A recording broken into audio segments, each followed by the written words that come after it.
Pickaxe. Hello and welcome to the podcast of this week's One Life Left radio show. I'm Simon Byron. I am Steve Curran.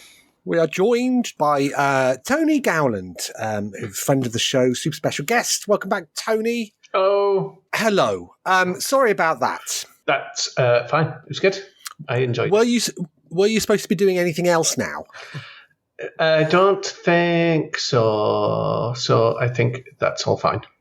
Okay, so the fact that we've recorded 1 1/4 shows, only one of which will be broadcast, hasn't inconvenienced you too greatly, no? No, I don't think so. I think it's all been good. It's been a delight.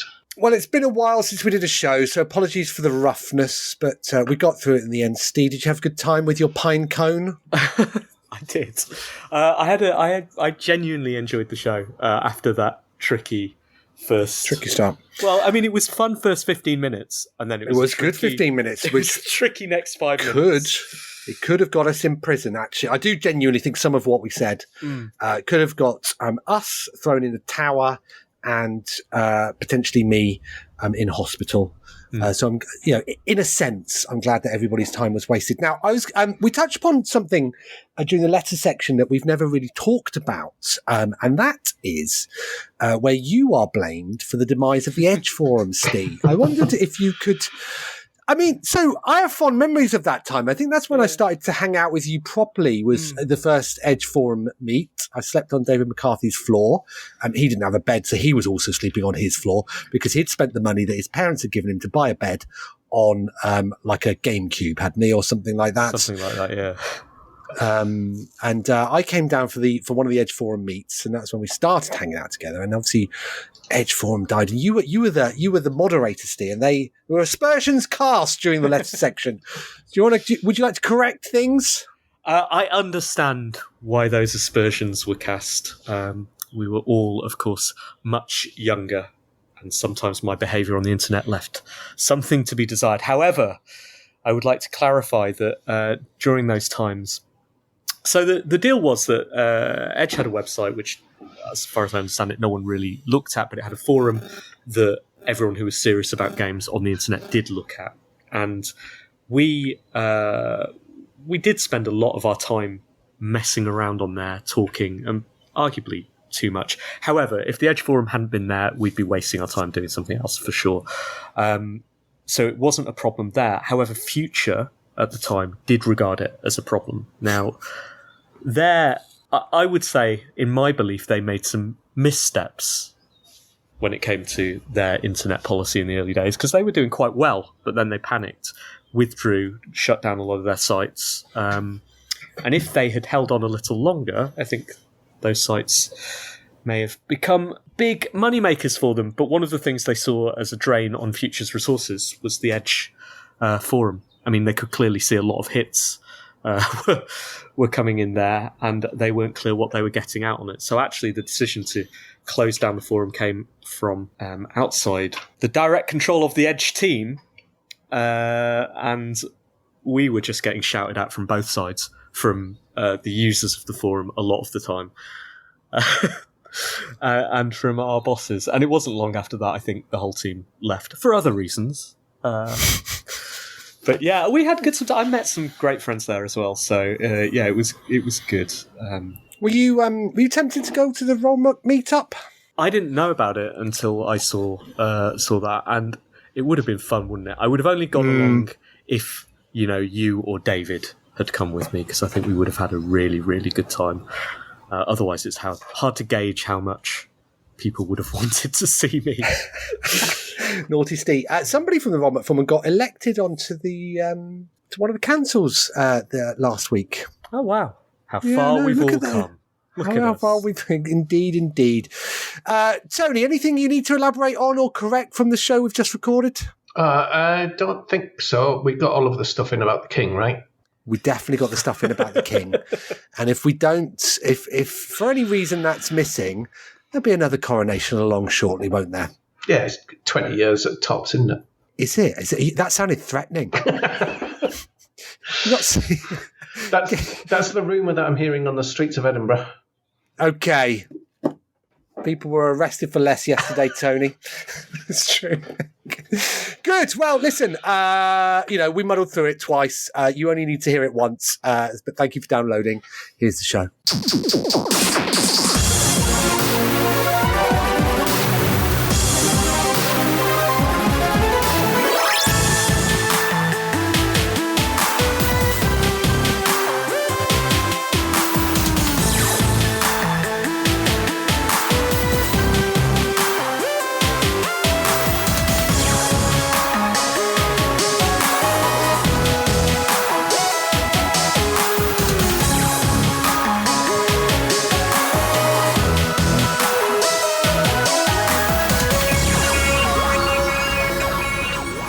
Hello, good evening, and welcome to One Life Left. We are a video game radio show recording in London and around the UK, exclusively for Resonance 104.4 FM.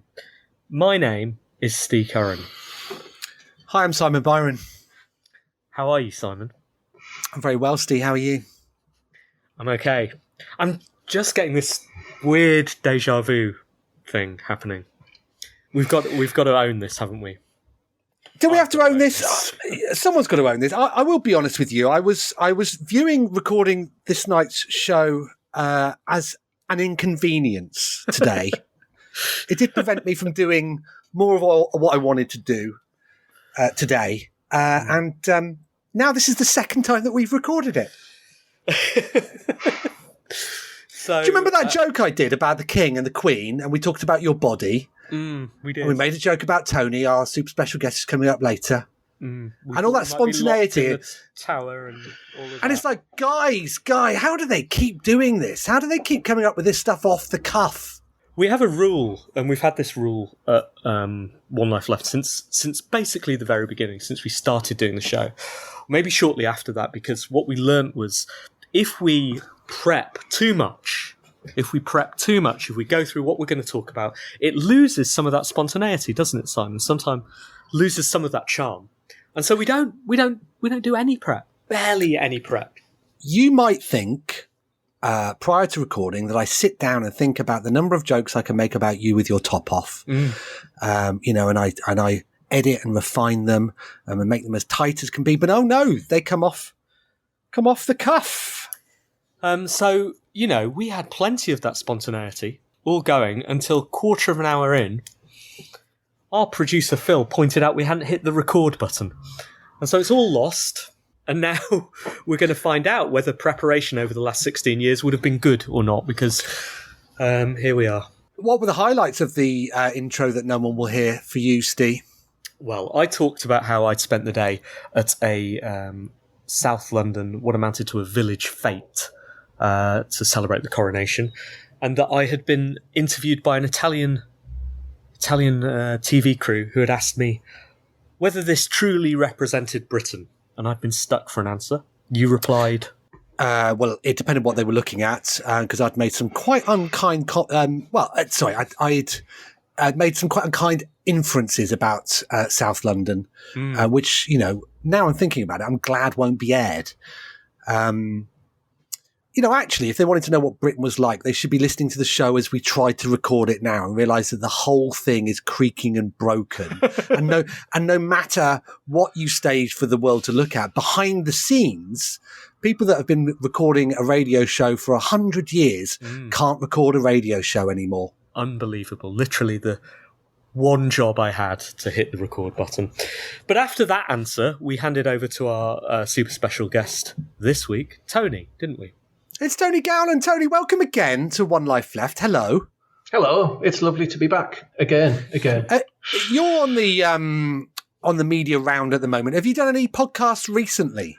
I did one about 15 minutes ago. Okay, and did they remember to record it? No. Yeah. Okay. Well, good. Thanks for coming on, Tony. I'm really sorry that you used all of your best material earlier on. Well, that's lost now, isn't it? I'll just say that I love the king. Give him all the big kisses. Yeah. And then after we chatted to Tony a little bit, he'd done what amounted to an incendiary finely crafted stand-up routine that had the three of us watching in tears, we handed over to the news, didn't we? To Charles Bot, which I guess we'll do again.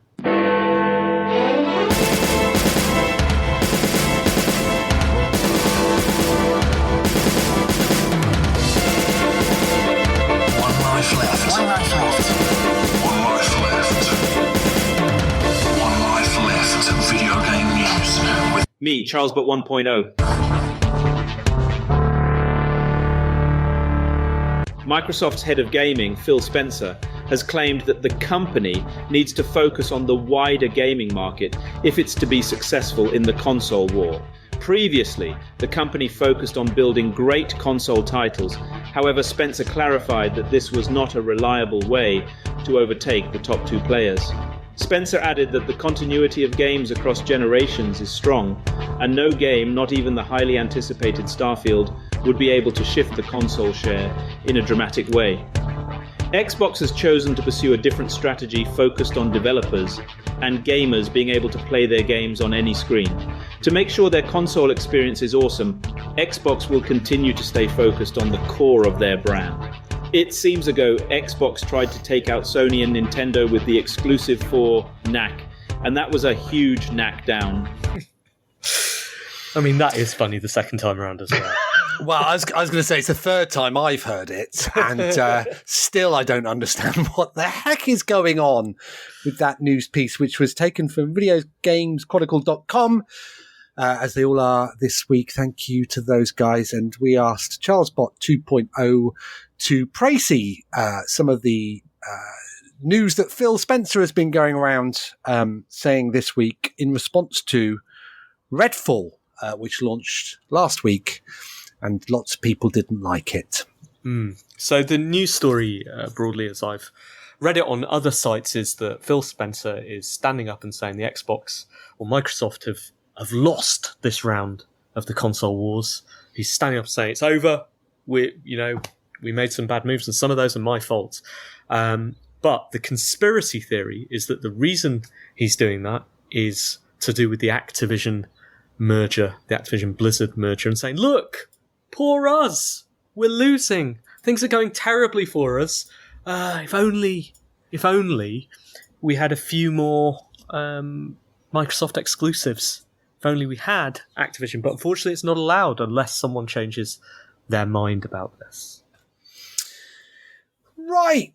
Okay. I didn't read those wider news reports. I saw a lot of contrition, a lot of apologies. There was, he said that they'd got internal reviews about Redfall and that they'd expected it to score double digits higher. 99% higher than what it got already? But yeah, okay. So they deliberately released Redfall in a bad state so that they could get this through. Maybe. I wouldn't go that far, but I think like all conspiracy theories, they can be absolutely nonsense and you can struggle to find meaning in them. But there is some plausibility there. Like, they are looking to appear not as strong as they'd like to, and maybe this misstep with Redfall gives them a way of leveraging that into some kind of net positive for them. Surely that conspiracy thing doesn't make sense, does it? Because they've spent the entire merger time saying we won't make any of the games exclusive. Mm-hmm. But so still, this is... Thank goodness everyone else is saying we'd have to play that rubbish on PlayStation. I don't know if it's rubbish. I've not played it. I mean, they've certainly been saying that. I don't think anybody trusts them to keep these things, and I imagine that it's a fair sort of argument back to say, well, look, we're rubbish anyway. We're losing, It's Sony you've got to be worried about, not us. Look at the state of Redfall. What's the worst that could happen? Yeah, quite. Wow. What do you think did happen with Redfall, Simon? Well, whenever studios get taken over, often when they get integrated with the new owners, things tend to change. Leadership changes, visions change, actual, internal goals change too. So, Arcane have always been an arty studio whose games have been critically well received, commercially, sometimes, but it doesn't seem from the outside always. Don't know. Were they under pressure to get it out before the end of when did it launch? May the 2nd. Yeah. So was it under pressure to launch under a certain time? I don't know. From the outside, given that they launched it without, saying that, there's a performance mode that's coming later. I mean, like it certainly didn't appear from the outside to be the finished game that anybody wanted. So what were those time pressures? I mean, only those guys will know. The whole thing, though, for me, continues to highlight this endless circle where, even during, and as an Arcane fan, even during the build up to launch, you got this sense that actually lots of people looking at the videos and the previews were doing through absolute rose-tinted glasses where they're going, well, we don't like what we've seen, but it is Arcane and they did Dishonored and they've done Deathloop, and so we expect it to be good. But there was never this sort of real enthusiasm for it. And yet it sucks up all this oxygen of publicity for the press, and they all write about it, and then they write about how it launches and how it's not very good, and then they write about how bad it is. And now they're saying, well, look, Phil Spencer's saying this, and therefore, what we all expected hasn't come true. And then in the next breath, they're going, let's look forward to the next Xbox showcase. And you're like, and so the circle continues. And so, whose fault is this that we whip ourselves into this fevered excitement only to be disappointed time and time again, and yet immediately do it another time?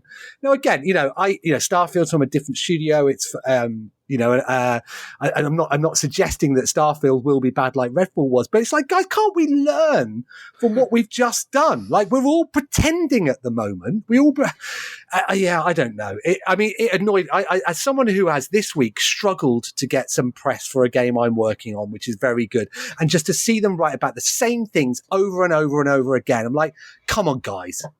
What audience are we serving here? But that's not new, is it? That's been going on since you were in PR and before then, when you were a journalist as well. But I've never seen the door close on something. Go, well, that was bad, wasn't it? Blimey, look at this thing that's coming up. That looks amazing. It's, I don't know. Isn't that the media cycle that we've both been part of? Like the number of times that Edge would hype something up, put it on the cover, and then in the same issue as it scored a 4 out of 10 or whatever, would have another game on the cover that was the next big thing. Now, clearly that seems more apparent when it's coming from the literal head of Microsoft Games. But yeah.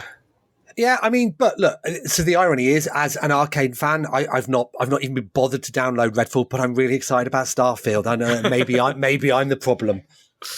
All right. Is it not a bit worrying that he's saying not even Starfield is going to be good enough to shift units? But what if it is? Might be. That's it. It's the hope that kills you in everything. The only way of getting through life is to have no hope. News story 2. Haruhiro Tsujimoto, president of Capcom, recently stated the company's aim to sell 10 million copies of the upcoming title, Street Fighter VI. Alluding to the success of other titles, such as the Resident Evil series selling 10 million copies and Monster Hunter selling over 20 million, he noted that the pre-existing Street Fighter V has already sold nearly 7 million copies, making it the most successful in home console sales for the franchise. With Charles Cecil on board, Street Fighter VI is sure to beat this record, as the series director knows a thing or two about beating Street Fighter characters, even after a few beers. Didn't quite understand my prompt there. You'd asked Charles Cecil to be the director of Street Fighter? No. I said end by saying that Charles Cecil could beat up any character from Street Fighter, particularly after a few beers. Fabulous. Well, there we go. The hope that kills you. Capcom has said that we're going to target 10 million. Bigger than anything we've done before. Good. Always wise to get that sort of thing out there. Do you think he ran that through the rest of Capcom before he said it? Do you think there's a team there just waiting to find out what he says? It's like, 10 million sales, lads. That's what we're aiming for. Defo. Well, he hasn't said over what period of time that's going to be. Now, we've been playing Street Fighter since Since the 90s, Steve, haven't we? And I had less than no interest in Street Fighter 6. And so I was surprised to hear the aspirations about it selling 10 million copies. But did you hear that it's now an RPG? I did not hear this. There is so it's got the,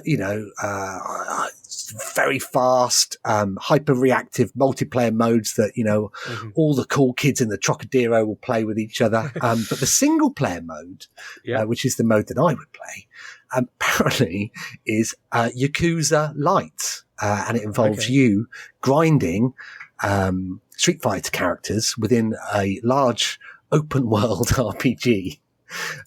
Doing jobs, kicking cars and stuff, I imagine, in what is being described as an RPG, as been described by one outlet as Yakuza for Dummies.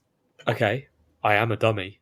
Wow, I'm in. That's don't hook me by telling me how many copies it's going to sell. Hook me by saying it's a ridiculous RPG. What next? Will Street Fighter 7 be a shoot 'em up battle royale? So anyway, it is coming soon. It does look good from what I've walked past it at WASD. It look super flashy, but yeah, I'm looking forward to getting stuck into the RPG. So there you go. You begin the news story by saying absolutely 10 million copies. What are you talking about? And then you're like, well, the last one sold 7 million. 7.1 for you. I don't know. I think I'm out. I can't imagine it holding the RPG mode holding my attention more than Yakuza does. Which Yakuza is great, but there's a billion Yakuza games to play, which I haven't touched. So we'll see. When's it out? Sooner than you think, but not. Not maybe I think next week. Well, then it's out now. News story 3. Respawn Entertainment has released a statement apologising for the launch state of Star Wars Jedi: Survivor on PC. Digital Foundry's analysis called it the worst AAA PC port of 2023 so far. Despite the 6-week delay designed to ensure a higher level of polish for fans, EA has promised weeks of fixes for the game. While the PS5 version met positive reviews, I haven't been able to forgive LucasArts ever since Monkey Island sold more than Broken Sword. Thanks, Charles. Yep. Have you played this on your Steam Deck? I haven't, no, because I can't be certain. Having been duped by Neil Druckmann and his lies, I'm now very, very wary about buying anything. Certainly on Steam Deck, and this being an EA game, which EA will tinker with its launcher week by week. So, it's really exciting, actually. You never know whether the game you in theory own will launch that particular week. It just keeps it interesting, Steve. Feels like Christmas Day every day, isn't it? And I didn't finish Fallen Order. For maybe like 18 months after it came out. I think I paid £5 for it eventually, despite it being given away on Amazon Prime Gaming, and all. It was very, very good. I really did enjoy it, and I have been looking at envy at those people that have been playing it now. But now we're sort of out of this launch window, and we're already into the launch apologies. I'm now at the stage where I'm like, look, you're trying to charge 60 quid for this thing.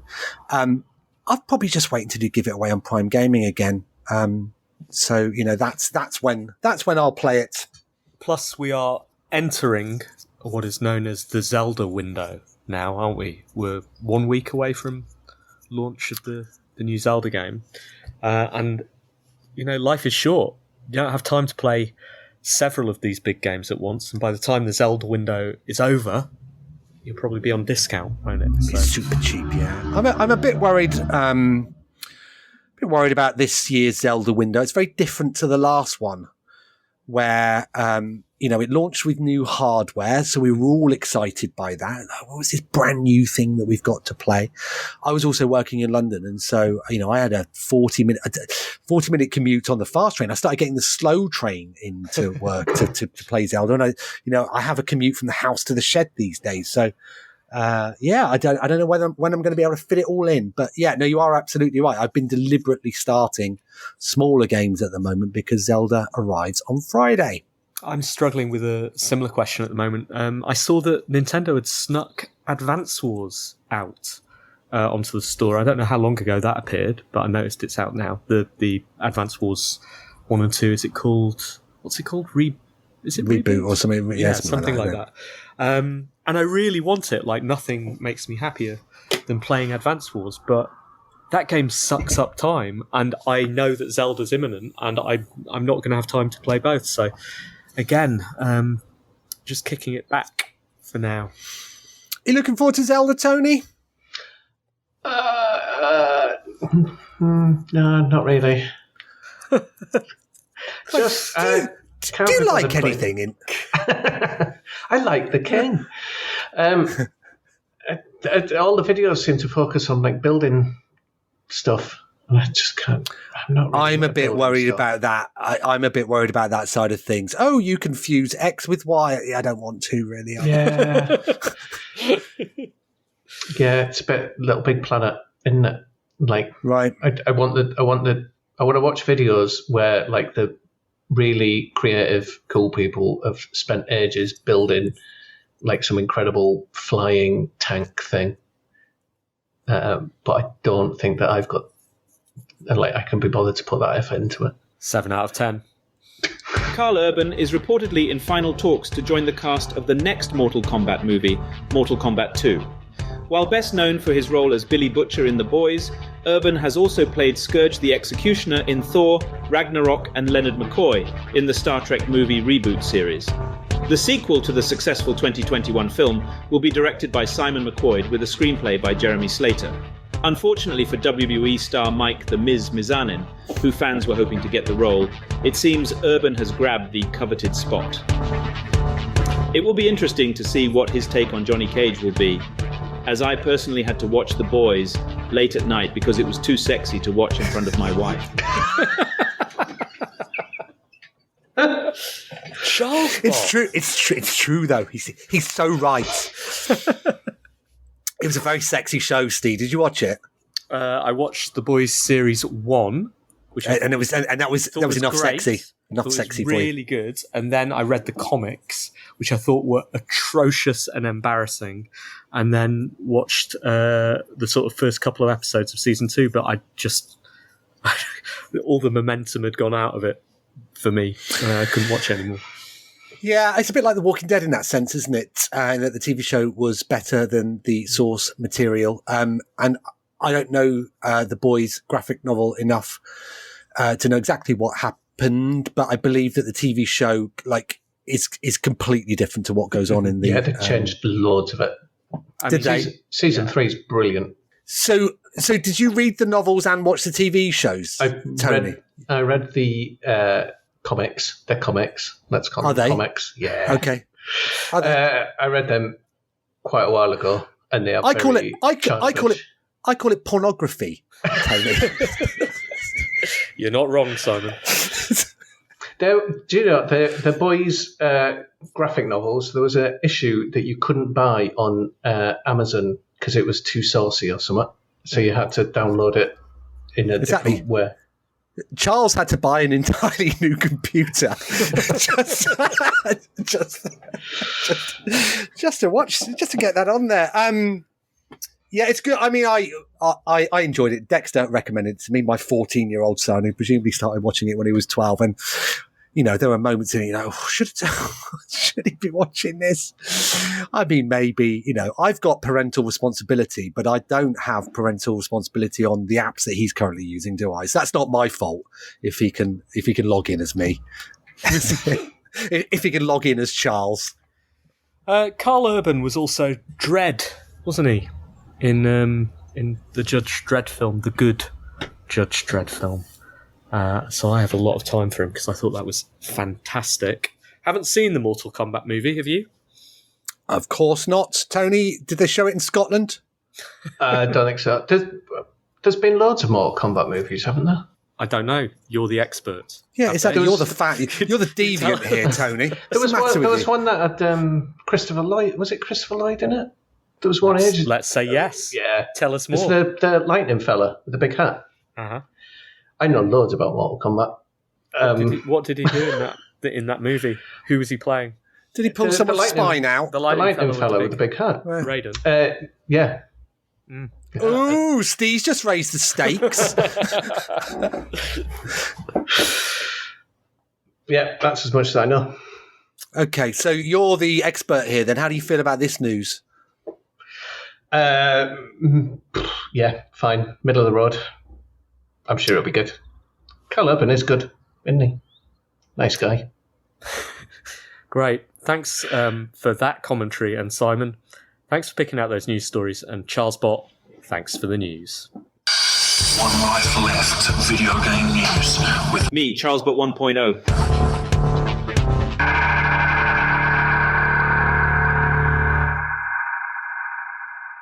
You're listening to One Life Left on Resonance 104.4 FM. We're a video game radio show. We've been broadcasting for like 17 years or something, which makes us the longest running radio show about video games that broadcasts using the English language primarily as we understand it.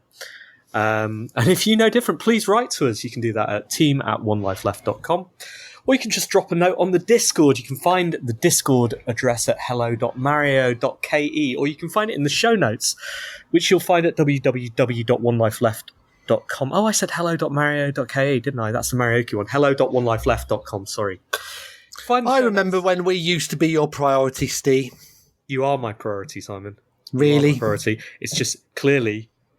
Then why didn't you say hello at simonbyron.com?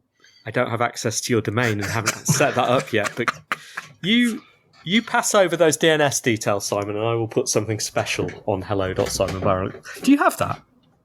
I'm going to very quickly register it before you do. Hello.onelifeleft.com sends you to all the links, but www.onelifeleft.com, you'll see the show notes written by... Who's typing now? Who was typing there? Tony, show us your hand, all of you. Somebody was typing. Who was it? Wasn't me. It was Tony, wasn't it? It was Tony. Okay. Steve, can you talk to Tony for 5 minutes while I get my credit card out? I'm about to register TonyGowland.com. It was not, the person typing was not our undercaretaker Phil, who is watching and making the show notes as we speak. Oh, I love you, Phil. Thank God for you. We would have done an hour of this nonsense and then had to have done an hour again. We really would. And given that this is worse than the time we did before, imagine what it would be like by the end of the second hour. Oh dear. It's time for our first interview in how long? How long since our last guest? 6 weeks or something? No, it wasn't. It was 4 weeks, wasn't it? It was Mr. Hollis. You know, the man who made the game you publish. Oh, sorry. Do you know, for a moment, I was like, Martin Hollis. Why did you say Mr. Hollis there? It was Martin Hollis. It was Steve Hollis. Of course it was. I was confused then. Whatever you say. Yeah, that was the last guest that we had on. And he did brilliantly. So, Tony, you've got big shoes to fill. Uh-oh. Tony, what size are your feet? About 10, I think. Yeah. Are they? Are they really? Yeah. Wow. Well, you run, so there's no need to imagine your feet, is there? Don't you see them? I don't really spend most of my time looking down at the feet. Okay, what are you doing? Look ahead, Okay, otherwise you'll run into stuff. What do you listen to when you're running? Music. I tried listening to podcasts, but they make me laugh too much. Understandable. And then you run out of all of your breath because you're laughing too much. Okay, which ones? People have been raving about Simon Parkin's podcast this week with churches. Don't listen to it. Yeah, it's not funny. I don't know. I haven't heard it. I'm sure it's very good. Good. Wait. Churches were on his podcast. Ian was, yeah, from what I can gather. Ian, who wrote the theme to our To our radio imagine. show. I imagine that he was on Simon Parker's podcast just humming the One Life Left theme. Parko is literally just working his way through our address book, isn't he? I'm on it next week. No, you're not. Am I? I am going to be now. Sorry. Can you speak to Tony while I email Parko, please? Tony, you're a friend of the show. You've been on the show lots of times, haven't you? What have you come on the show to talk about? I've come on the show to talk about Dungeon Golf, which is sorry. Previously. Oh, what have I been on before? Oh, our other games, Binaries. But we've moved on from them now. Yeah. Binaries, Dead End Job. I think I came on once with Jay Parks to talk about, because we'd done the console parts of his game. I think this is maybe it's the fourth time I've been on. I can't remember. Great, but this is the best time you've been on. Yeah, it's with the best game. Game. Tell us about Dungeon Golf. So Dungeon Golf is like a multiplayer party game. It's mini golf in a dungeon. You choose like one of a selection of different fantasy characters. So we've got like a big bulky barbarian or like a wizard and a rogue and all of that. And you're playing golf through a dungeon. Whack balls. Try and get your ball in the hole in the fewest number of shots.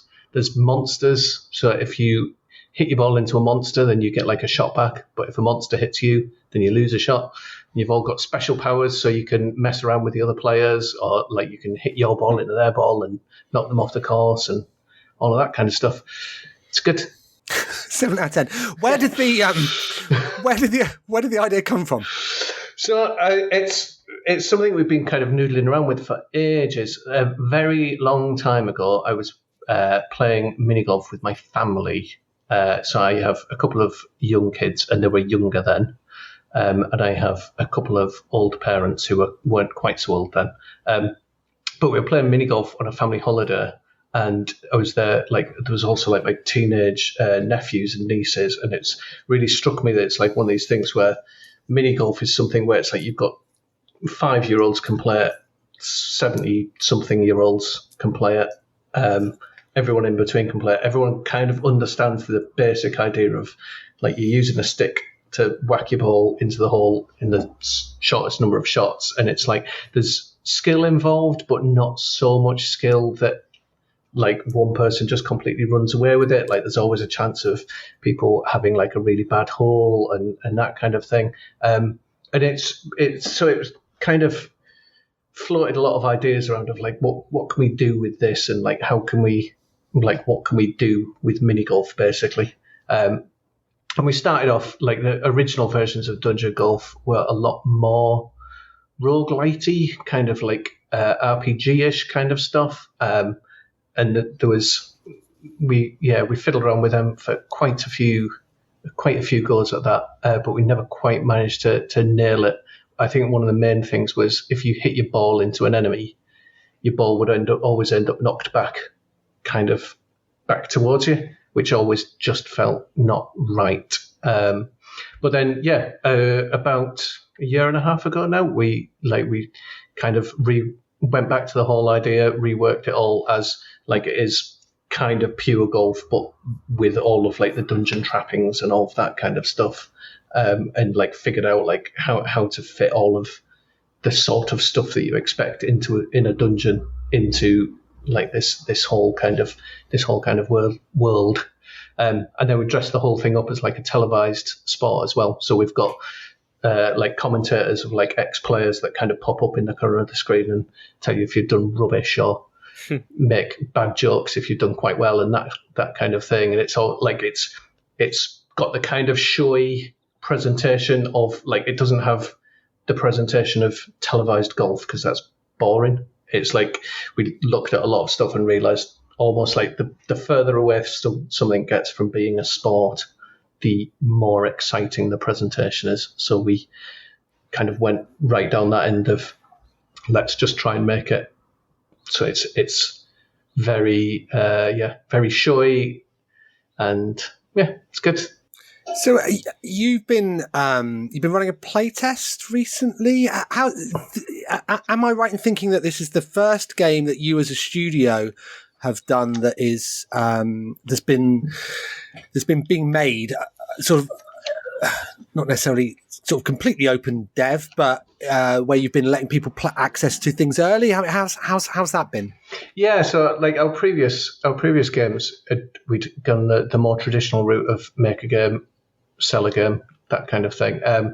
We'd like sort of earlier on in the year, like kind of just at the start of this year, we'd sat down and looked at Dungeon Golf and gone, all right, like this is something that like we're quite a small team. There's 11 of us now, but there was fewer of us even in January. And it's good, and we really enjoy playing it, but it would be nice to get some extra sort of validation on that. And like, sure, you can send it around industry pals, or you could like pay for like a external company to have some people playing it and stuff like that. But it kind of feels like there's nothing as good as actually getting, like, trying to market it and trying to get that audience in of people that are actually genuinely interested in it and finding out what they think of it.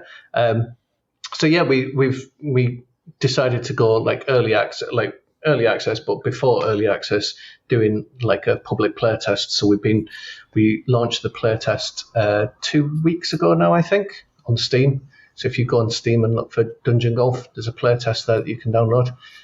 We've updated it a couple of times already with like almost immediately you get like all of this feedback on, and some of it is useful and some of it is not useful. But yeah, like there's been like a lot of kind of things where we've realized, like even daft stuff like tutorials about controls and stuff, where it's like you suddenly realize like, oh, people just aren't understanding this bit or that kind of thing, or the music starts out really, really loud. It turned out was one of the things that people didn't like. But yeah, so we've updated it a few times already, and like kind of planning to kind of keep updating it. Like there'll be a demo that'll come out later on in the year, and then going into the early access launch. But it's been really interesting and useful to try and like kind of build that community around it. And again, like seeing which bits, there's certain things that I went into this playtest thinking like, oh, I bet people are going to ask for this feature, or I bet people will like this bit or not like this. We've not had any of that kind of stuff come through yet. Like, and it's actually been like a different set of things that people are focusing on. Like, for example, like a lot of our development time has been, because we see it as a party game and it's a multiplayer game, so you can play it local multiplayer. And the playtest is you can play local multiplayer or you can play using remote play together, like on Steam. The full thing's going to have like proper online built into it, but it's a little bit like that side of things. So like we're wanting to get the feedback on like the actual gameplay first, rather than having people reporting like online bugs and stuff like that. So we thought we'll leave the online stuff out of it for now, so that we can get gameplay feedback and that kind of stuff.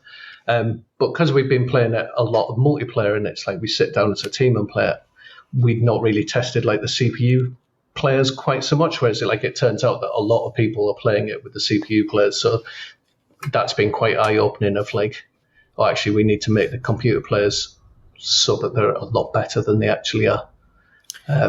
So I read on Twitter like a tweet from you that said, really looking forward to going through everybody's feedback about this. Like, nothing would fill me with more dread than reading real people's opinions on my work. Like, and you said that some of the feedback was really, really useful and some of it not so much. How was that psychologically for you to...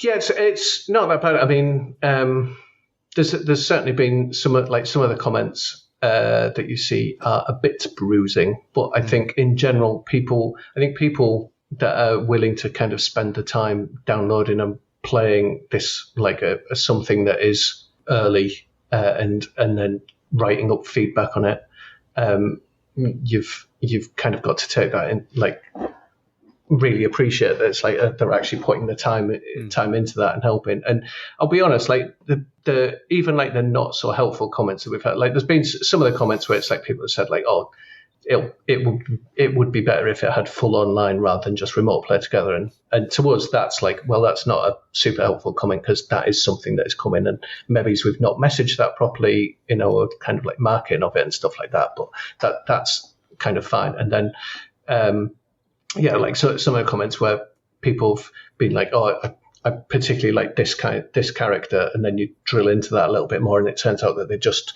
really like skeletons or something. And it's like, okay, like so this isn't a preference based on like the character's abilities in the game or something. It is literally just that you like cool skeletons.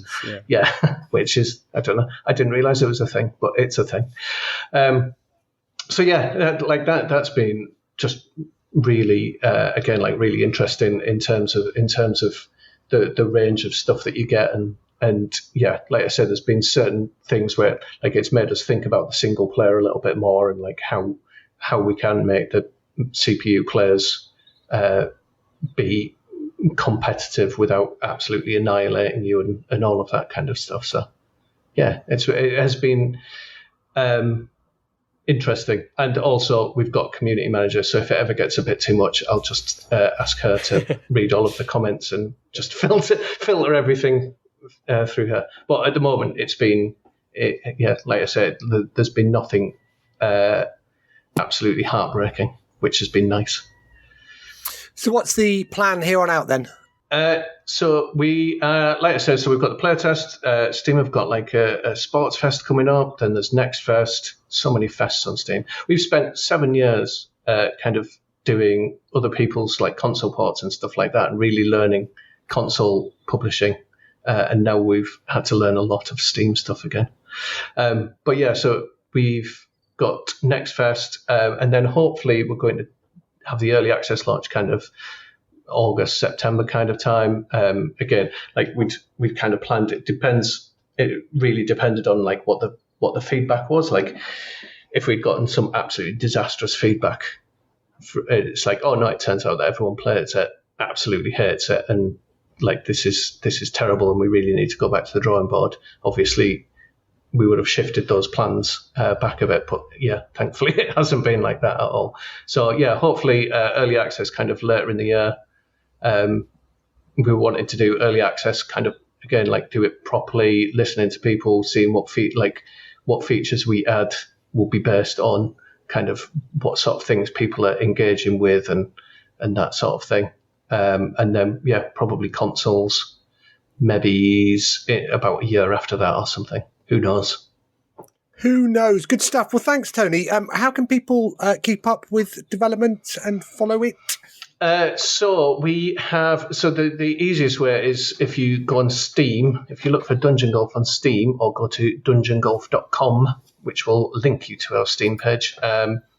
There's links on there to like our Discord and our Twitter and all of that kind of stuff. And again, our community manager's doing an absolutely bang up job of keeping people updated, which has been a delight because I no longer am the sole person in charge of our Twitter account, which I'm really enjoying. Just having someone else that handles Twitter and TikTok and all of that kind of the young people stuff. Well, I think you not dancing on TikTok may be our loss, Tony, but I'm pleased that you've got a professional in. Just wondering, how do you feel about Steve sort of juggling a hacky sack whilst you're answering questions? Does that make you feel at ease, or it's a pine cone, the sort of thing that my daughter will leave in my car. Oh, you got hacky sacks and you got a pine cone, right? In which case, whilst Steve's throwing a pine cone, which is probably what listeners might have been able to hear, you should have just been juggling 3 hacky sacks back at him. I can't juggle hacky sacks. I can. I learned how to solve a Rubik's Cube at Christmas. That was. Oh, come on, Tony! You're right for TikTok. I decided, 45 years old, decided I should, this thing that's been plaguing me since I was a young child, I should learn how to solve a Rubik's Cube. Turns out it's really easy once you actually learn the technique of it. There's basically one move that you just keep repeating over and over again. Turn clockwise, right twice, move right up twice to keep doing that. It's something like that, isn't it? Yeah, pretty much, yeah. Then back and down. Spoilers. Dead easy. All right. Thanks, Tony. It's time we get on with the letters, though. You ready, Simon? I am. Email, messages, and forward BCC. One life letters. Chris Conroy wrote, Dear team and SSG, it's Maybank holiday, which can only mean one thing. The World Snooker Championships are at their giddiest, wildly careening into finals like an auctioneer's assistant presenting a Fabergé egg. Snooker was always one of those literally translated sports, digitised into trigonometry problems and pixelated signatures, peaking with Jimmy White on Games Master and Archie McLean, RIP, showing off his never the same rack twice physics. Nowadays, it would all be Mark Selby's Battle Snooker, full of microtransactions, achievements, and FOMO-inducing seasons. But with the sport's wild days long gone, what the game really needs is a new imagining. The slow burn intensity of Crucible Director's Chair, a real-time drama set over the final weekend with the player managing the hundreds of camera angles, avoiding the players' bums, trying to catch the Iron Maiden drummer in the crowd, and avoiding that man who keeps on coughing. This letter is stuck on the bulk cushion behind the yellow ball, so let's say out with a question. With processing power making literal translations and simulations easier to achieve and arguably less fun, what sport deserves a fresh, impressionistic digital perspective, and what ideas can I feed into Auto GPT to make my millions? Your Chalk and Q correspondent, Chris Conroy. Thanks for the letter, Chris. Well, first off, Chris claims the wild days of snooker are long gone, but that's not true, is it, Simon? Because the person who won the snooker championships, Luca Brecel, he didn't do any practicing. He just went to the pub. I've never seen tattooed hands at the Crucible, Steve. I found it very strange. He was brilliant. He was amazing. The semi-final that he won was one of the most extraordinary sessions of snooker I have ever seen. And the final, poor Mark Selby, 147 and still doesn't win. But it was a really, really good. I think many people were disappointed when Ronnie got knocked out. But the standard of the snooker this year was unlike anything I've seen before. They were playing daring, ambitious, risky shots out of nowhere, particularly Luca Brecel. And an absolutely deserved winner. Yeah, phenomenal. So, not, the Hellraising days, not long gone. We're entering a new era of snooker Hellraisers, I hope. As for Chris's question, sports, Simon. Sports that deserve fresh, impressionistic digital perspective. Have we had a good darts game? Not for a while. No, and obviously Tony's working on a golf game, and realistic golf games have made a bit of a comeback over the last year or so. 2K and EA have both done them. Actually, to go on to Chris's point, 2K Drive Lego, which comes out shortly, they announced that their season pass won't have any time pressures, and I'm all for that. That's good. Boo season passes, but yay not having to do them within a month. Would be my point of view. In terms of sports, do whatever you like. Just stop with dodgeball. With dodgeball and anything involving a disc, please. Right. There are too many of those. We've got another letter here in the Discord. This is from Xevious. Dear Teambots and Parkobot and Charlesbot, this weekend I am heading to Arcade Club in Bury as part of the Rulmuck 20th anniversary meet to celebrate 20 years since we all got kicked off the Edge forum because Steve was spending his time being an evil moderator instead of writing a magazine. That's not what happened. Or something like that. Having never been in an arcade club before, I'm giddy with excitement about the opportunity to try hundreds of arcade games set on free play, most of which I've never tried before because a pound coin is too much money to put in a coin slot. I'm very aware that on Sunday I'm going to be disappointed with just how bad I was at actually playing games. What are your favourite arcade machines? Which ones are you actually any good at? Well, Simon, you're the one with the arcade machine. My answer is Point Blank 2. As I've mentioned before, I'm okay at it. Actually, I'm phenomenal at Puzzle Bobble 2. Really, really good. I would take anyone on at that. But Simon, you're the one with the machine. The two I'm best at are Track and Field, the button version, not the joystick version, obviously, and Ikari Warriors. Mm-hmm. What about you, Tony? I'm not really very good at any of them. I will play anything with a big plastic gun mounted on the front of it. So Time Crisis 2 was always the absolute gold standard of big gun games. But yeah, pretty much anything that's got a big gun mounted on it, I'll have a go at. I had a friend at school, Stuart Wicks. He was banned from playing the Star Wars arcade machine on Boscombe Pier because he could sit down and put 10 pence in it and be there literally all day. Oh, to be Stuart Wicks. Simon, did you see the third letter we got? The one that arrived I did, today? Steve. I wondered if you were going to reference that, actually. Are you going to read it? I can do. It doesn't say hello or anything. It just gets straight to the point. And it's from Stephen Curran, who says, "This may seem a bit strange, but I'm trying to contact Stephen Curran. He is my namesake. I have never met another Stephen Curran in the flesh. I'm originally from Dublin, but I live in the Caribbean now. SC." Now, Steve, this is the start of a terrifying movie, isn't it? He says he wants to meet you in the flesh. So what? Has he met other Stephen Currans not in the flesh? I don't know. I don't get many emails with the word flesh in. And this was, one of the more terrifying ones. But assume good faith. He wants to express, he wants to cement the bond of Stephen Curranship. There aren't that many of us out there, and I've never met Stephen Curran in the flesh before. Although I did have a Twitter relationship. What is going on with you? Why do you all want to meet each other in the flesh? He started it. I met another Stephen Curran in the digital flesh. Okay. Who was the Stephen Curran who used to write into the Adam and Joe show. So yes. we got confused a lot. Like people would at me and say, "I really liked your," And he was PH, was he, or was he? I believe he was a PH, but went by Steve. Yeah. Okay. So I wonder what this Stephen Curran goes by in the Caribbean. Does this mean that we're going to go to the Caribbean, Steve? I think so. I think this is because meet a man in the flesh. You said. What could go wrong? Is he asking you to pay for the flights? We're going to find out. We're going to find out because obviously I have to reply. I have to reply because it's the start of a story, isn't it? And we don't know what sort of story it is. You say horror. I say it could be a beautiful romance rom-com. Yeah, okay. A Tinder swindler.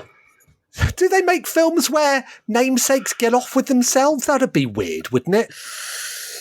Let's find out, shall we? I'm going to write back to Stephen Curran and... No, don't. Let's go over. Don't respond via email. Let's go to the Caribbean. Yeah. Let's find him. Yeah. Okay. And marry him.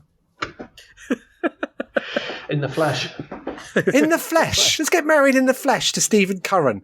The thing is, so do you think he listens to the radio show? Well, he must. He wrote to team@onelifeleft.com. Where else can you get that email address? I suppose. Yeah, I suppose. Okay. So he either listens to the radio show or he's a really Wouldn't you big mention fan that? of Wouldn't you Phil's mention show that, notes. though? No. I've been listening. Hello, Stephen Curran, long-time listener. Bit nervous writing in, but actually, I'm called Stephen Curran as well. Can we meet in the flesh? Actually, that sounds ridiculous. Let's not meet. Let's stop doing the radio show. This is getting terrifying. But he also, I don't refer to myself as Stephen Curran anywhere on the show. The PH thing. That's why you need to send him your driving license, your mother's maiden name. What if next show, Simon, the other Stephen Curran rolls up on Sunday night, someone admits you to the studio and it isn't me? Looks a bit like me, or at least someone wearing my skin. My face, yes. Excellent. Perfect. All right, well, excited to see where this ends up. With someone else wearing your face. I don't write the stories, Simon. Don't write the stories. I guess not. If your name is Simon Barron and you want to write to One Life Left, you can do so by emailing steve@onelifeleft.com. Or you can leave a message on a Discord. Ideally our Discord, but you make that choice. Right, we'll be back after this with some reviews.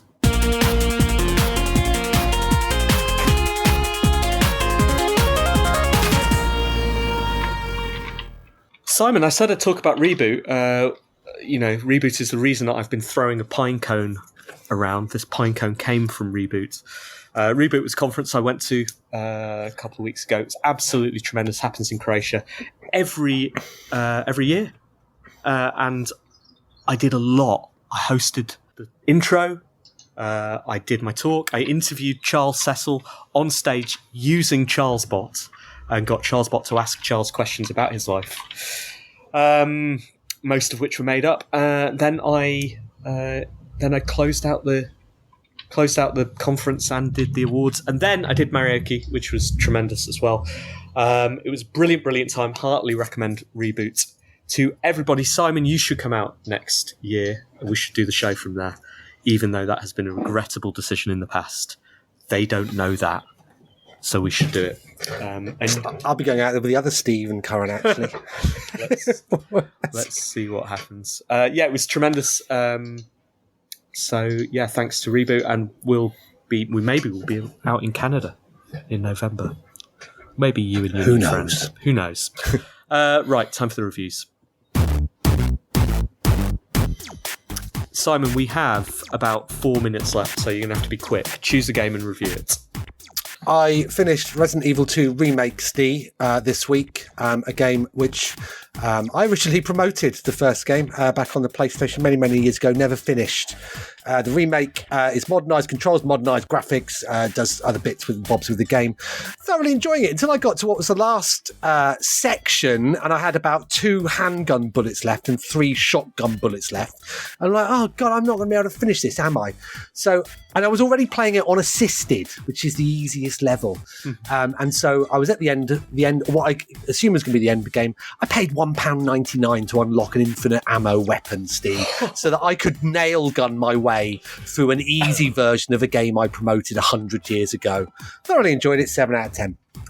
I've been playing a game called Mail Time, Mailtime, which is a very simple platformer. You play a little mail scout, which is a kind of mushroom-sized character, who leaps around a cutesy universe and delivers letters from animal to animal. It is, as I said, very simple platform game, really well executed, charming, great thing to play with my 4-year-old.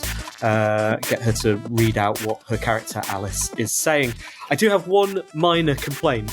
There is a waterfall in it, and obviously you have to put things behind waterfalls. That's just how games work. I went to explore the waterfall and immediately got trapped behind it in a valley where my character just proceeded to look like they were drowning for the next 20 minutes until I glitched my way out of it. It was not an ideal experience with a 4-year-old onlooking going, "What's happening, Daddy? I'm worried she's stuck there forever." Eventually she wasn't. Anyway, other than that, really wholesome game, 7 out of 10. Tony? I've been playing the DLC for The Case of the Golden Idol. So it's like it's 3 new cases. It does all of the exact same mechanics as the full game, which means that it is absolutely brilliant. And basically the only flaw in it is that it's so good that you just blast through it really quickly. It makes you feel like a very clever man as you play through it, and yeah, blasted through it really quickly. I hope that they keep releasing £5 DLC for it, basically like twice a year forever, because I would keep buying it. 7 out of 10. Brilliant. Efficiently done. Thank you so much, Tony, for coming on the show. Remind everyone where they can find out more about Dungeon Golf. DungeonGolf.com, or search for Dungeon Golf on Steam. Do you have TonyGowland.com? I don't, but I do now have SimonByron.com. Perfect. Good show, Simon. Thanks, Steve. Yeah, I managed to offload a URL I'd not been using for years, so... Congratulations. An efficient use of the last hour and a quarter. We will be back next week, but until then, goodbye! Bye.